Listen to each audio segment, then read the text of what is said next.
All right, here we go. So now we are on to functions to describe exponential growth and decay. And these, we already know the first one here, that the amount you have is equal to, the amount as a function of time is equal to your initial amount times 1 plus your percentage rate, that to the time power. So the second one here is figuring out if we were going to multiply our initial amount by some amount b, k is going to be how long that time will have to be until we're able to do it. And I think this problem right below really does a better job of explaining it. So let's go with a practical explanation. So we've got that a bank advertises that if you open a savings account, you can double your money. So that would be our b value times 2. You can double your money in 12 years. So express A of t, the amount of money after t years. And so here, let's go ahead and do that. A of t is equal to A sub naught times 2, because we want to double our amount, but that to the t divided by 12. And so the reason we're dividing by 12 is that you're saying it takes 12 years. So once t is 12, then this will be 2 to the first power. And so at that point, it'll be A sub naught, your initial amount, times 2. And so again, t is the amount of time that as each of those years progresses. And 12 is once you've got to one full cycle, then we'll have 1 as your exponent. And A sub naught will actually be multiplied by our b value. So here we go. So after in t years, now we can break up this part right here, the t to the 12th, in something a little, maybe we're a little more familiar with. If we have a to the t, that's equal to A sub naught, and that to the, well, hey, if I've got a number divided by it, t divided by 12, what would that have been if I were to be multiplying it? Or what would the exponent be on the 2 if I wanted to, rather than multiply the numbers together? What could I get them as separate pieces? And so that would be t on the outside. Now what would have to be my exponent on the 2? And that's going to be to the 1/12.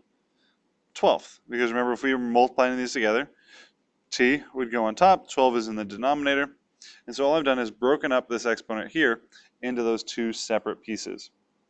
And why are we doing that? Because, well, we can figure out what 2 to the 1/12 is. So we've got a to the t power is equal to A sub naught. And then let's use our calculator here. What is 2 to the 1/12 power? So 1 divided by 12, close parentheses. So we've got 2 to the 1/12 power is that's the 1/12. So equals 1.0594, so on, so on, so on, so on. Now that number multiplied by itself 12 times gets us to 2. So let's call it 1.06. 1.06. And so all I've done here is taken the 12th root of 2 and just kind of simplified that, give us a round approximation, and that's to the t power. All right. So what was the now we have our problem written in express A of t, the amount of money after t years, and so we've got that set up here. What was our percentage rate? What is the rate that they're offering us? Well, hopefully we can look at this and say that the rate is 6%, because this in the parentheses, that's 1 plus 0.06, meaning that our percentage is 6%. Now, want to take this chance to talk to you about something called the Rule of 72, and what the Rule of 72 is. Rule of 72 is a way to just kind of very quickly find out how long it takes you to double your money. So this is going to be for time to double money. And so we'll take the amount of periods that our money is being compounded, and that will help us find out how often it's being how often you're going to take your percentage rate and figure out how often how long does it take to double our money. So here we have 72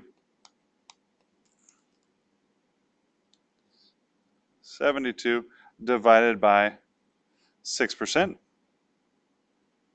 and that gives us 12, and that's how many years it would take for, or how many months, depending on how often they're compounding it, to double our money. And hey, that's exactly what the bank said. They said it would take 12 years based on our percentage rate. So that's just a quick way to figure it out.